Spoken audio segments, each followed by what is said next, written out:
We have details of these and more stories coming your way in the next 20 minutes. If you stay with us, the bulletin is live on DSTV channel 279. We're also streaming across the world on Facebook at TV3 Ghana. Please do join us with your thoughts and comments. We begin the bulletin from here.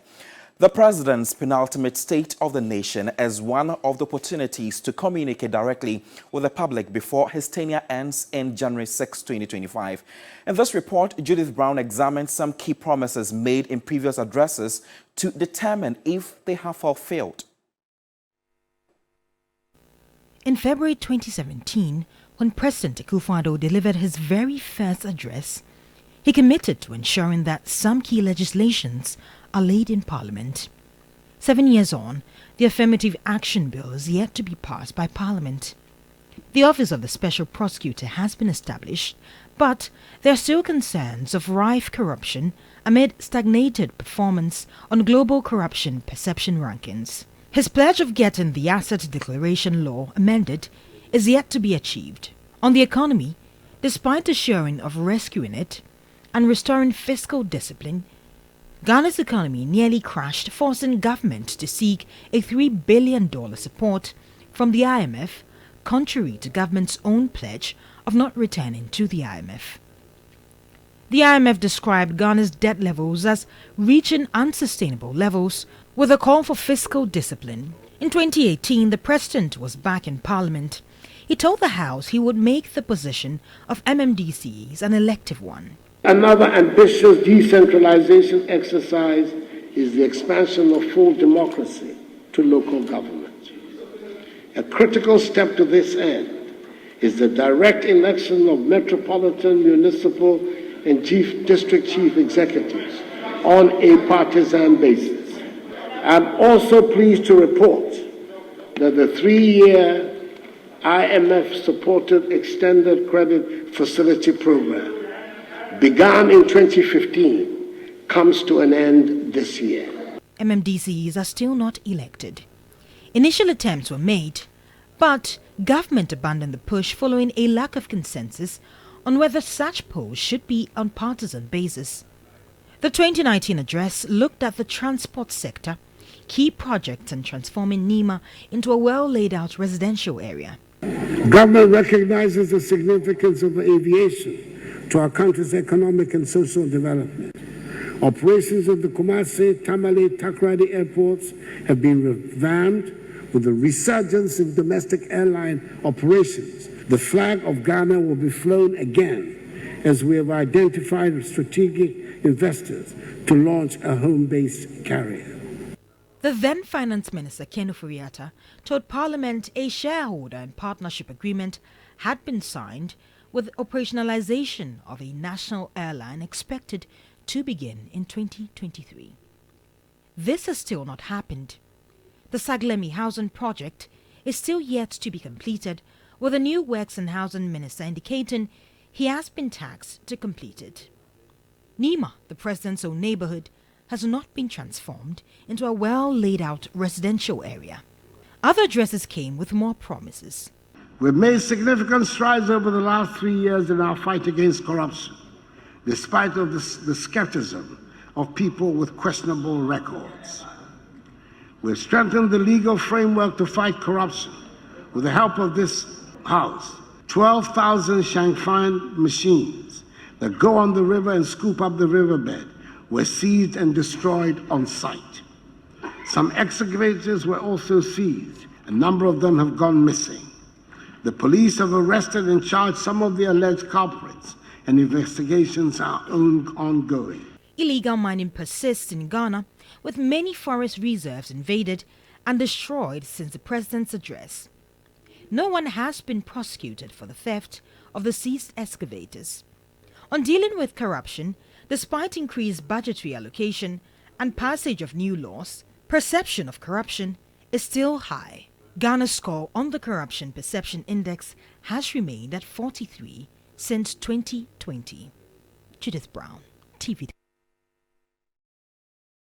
Meanwhile, the Industrial and Commercial Workers Union ICU is requesting President Akufo-Addo to announce a bailout package for 4 distressed state companies.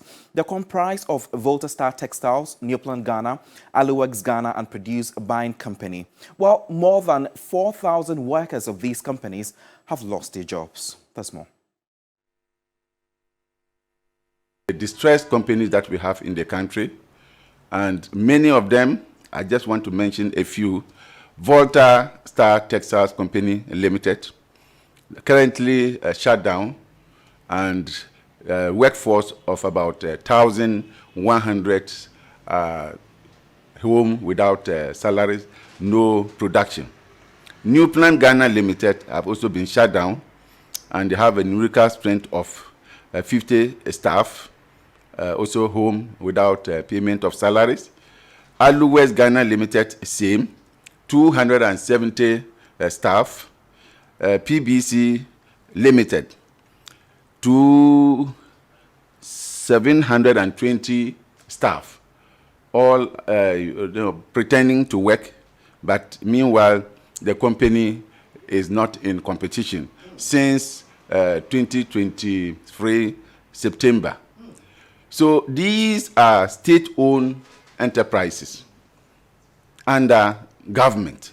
So if we are talking about the unemployment situation and government has a policy or a deliberate policy or a program or a plan to deal with the mirage of economic challenges in our country, including unemployment situation, this government has been very, very vociferous in the area of wanting to deal with the the unemployment challenges in our country. But as I speak today, the challenges are still there. The economic challenges have even shot through the roof, though they started in their first tenure very well. But midway, the challenges have really penetrated the roots. And we want to believe that this particular president, who is a great gentleman, will do well to fix these challenges, especially the unemployment situation, in his State of the Nation's address, and also find the ways and means of recapitalizing or bailing out these 4 companies that I have enumerated. Information Minister-designate Fatima Abubakar has been outlining what the president is expected to touch on in Parliament later this morning. We also have been engaging some Ghanaians ahead of the address. It's an address some look forward to for various reasons. Is to give an account of what is done with the mandate in terms of security, in terms of the economic recovery program that we are on, and what the country has done since 2022 is to set us back on a path of stability and recovery. And I believe that's what the President of the Republic would love to throw a lot of light on. The prospects, the projections, the PCPEG growth program, or the post-COVID program for economic growth that the government through the Ministry of Finance sent to the IMF, and the disbursements that have come, how we are using that to support the economy and set us back on the path of economic growth. But what do Ghanaians expect? My expectation is 0, because it's not going to tell us anything good. I mean, the old things. There's nothing new that he's going to say. For me, there's nothing.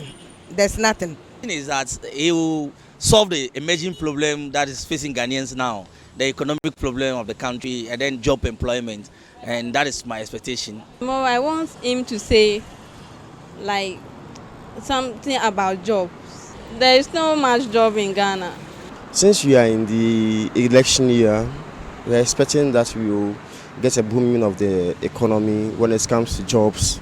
The young ones will get, when it comes to the financial aspect, to the dollar rate, the fuel that has gone high, the educational aspect, and then when it comes to the companies also that are pressing hard to survive, the president can speak to us and then make things normal for us. At least this election year, we should see something better. The wahala is too much. We here at Media General will definitely have our lenses at every corner of Parliament to bring you all the details on the State of the Nation address later today at exactly 10 a.m. So do make sure to choose us. My name is Godwin Asidiba. You're still watching the morning news here on TV3. Let's do more stories.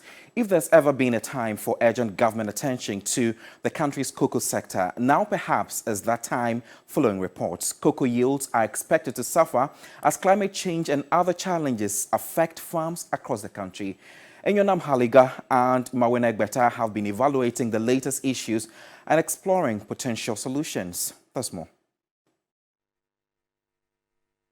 Contributing up to 3.5% of Ghana's GDP, cocoa has proven an essential cash crop. Ghana contributes 20% of global cocoa supply.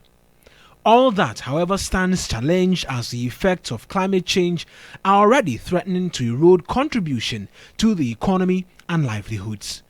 Global cocoa supply is projected to fall into a deficit of 181,000 metric tons, mainly due to a shortfall in Ghanaian production. That shortfall has already hit Ghanaian cocoa processing companies. Bloomberg reports Cargill Incorporated, along with local firms, Cocoa Processing Company Limited, Niche Cocoa Ghana Limited, and Olam, have all had to shut down their units intermittently over the last few months. Bloomberg reports climate change and its resultant effect has resulted in a rise in cocoa diseases, swollen shoot, and black pod disease. Initial heavy rains and long dry spells means most farmers are seeing their hard work rot away. You can't increase the price when there is nothing on the tree. As we speak now, majority of the farmers sitting down here, they have already lost significant portions of their cocoa beans through black pod infestation. I have 5 hectares of cocoa, and then as I'm speaking now, I can't even produce 1 bag of cocoa because of black pod. In my operation area, 350 farmers, and they are all crying for black pod because of this climate change. The national annual yield of cocoa has also seen a decline from 969,000 metric tons to about 650,000 metric tons. But according to Cocoa Board, the challenges are being addressed. If you look at numbers recorded so far, there's a clear indication that yes, production numbers have declined significantly. So going forward, the target is to see how best we minimize the effect going into next season. So the expectation is that next year we will not have such a strong harmattan like we're experiencing this year. In terms of the cocoa farms affected by the swollen shoot, as I indicated, a number of these farms have been rehabilitated. So the expectation is that after 4 years, we'll start realizing the benefits from the rehabilitated farms. With the West African sub-region now battling a climate crisis, posing dangers to the cash crop, cocoa climate researcher Professor Rex Barnes believes investing in climate-resilient crops must be a priority. We need to have a strategic plan that will make sure that we incorporate all these things in, such that the farmers will be able to know exactly what they should do and then make sure we enforce whatever we have to do. So the issue now revolves around all these together. There is another thing too, which it should also be part of this plan. And in the plan, we should also make sure we promote climate resilient varieties and trees, so that one too will also secure our cocoa agroforestry. With no end in sight for the climate change conversation, many are those who demand more from government to safeguard livelihoods and protect investments. Away from climate change, let's focus on education now. Education think tank Africa Education Watch is urging government to review the free senior high school policy with the aim of focusing more on the needs of children from the poorest households. This follows a study by the group that noted that government has so far allocated at least 1.84 billion cedis annually to the policy since it took off in 2017. Kofi Asare is the executive director of the Africa Education Watch. It is on the basis of this finding that we believe that, looking at the data also, there is a significant number of Ghanaians who are unable to go to secondary school, even though they pass their place, but they're unable to go because of financial barriers. So we simply say that if, as a result of the introduction of free senior high school, government is only taking 23% of the cost originally borne by students prior to the policy's introduction, and government also says that the free senior high school is aimed at removing all financial access barriers, such that financial barriers should not be the reason why a poor family should not enroll their child, as declared by His Excellency during the launch of the program.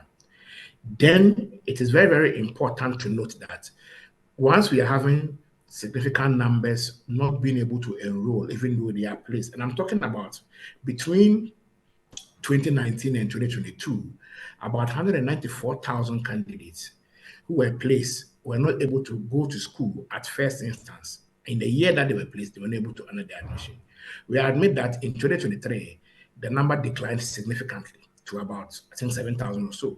But the fact that we still have people who are placed and unable to honor their admission, in such significant numbers, brings our attention to the fact that perhaps government absorbing only 23% of the cost originally borne by parents when there was no free senior high school policy would mean that parents from low-income households, students from households within the low-income or the low-income quintile, I'm talking about households whose annual expenditure is below 8,000, okay, will definitely find it challenging, to absorb the remaining 77% of the cost of secondary education, even though there's free senior high school. The reason why we believe that government will have to target such households and ensure that more than what is currently being given to the average Ghanaian student under the free senior high school program goes to students from such poor households, so that they will also be able to participate fully in the free senior high school program. And that's it for the news this morning. My name is Godwin Asediba, and just like I indicated earlier, the State of the Nation address will be happening, and we will definitely have our lenses dotted at every corner of Parliament today to bring you a comprehensive coverage. So you should choose us here at TV3. The conversation begins right after this break. Stay with us.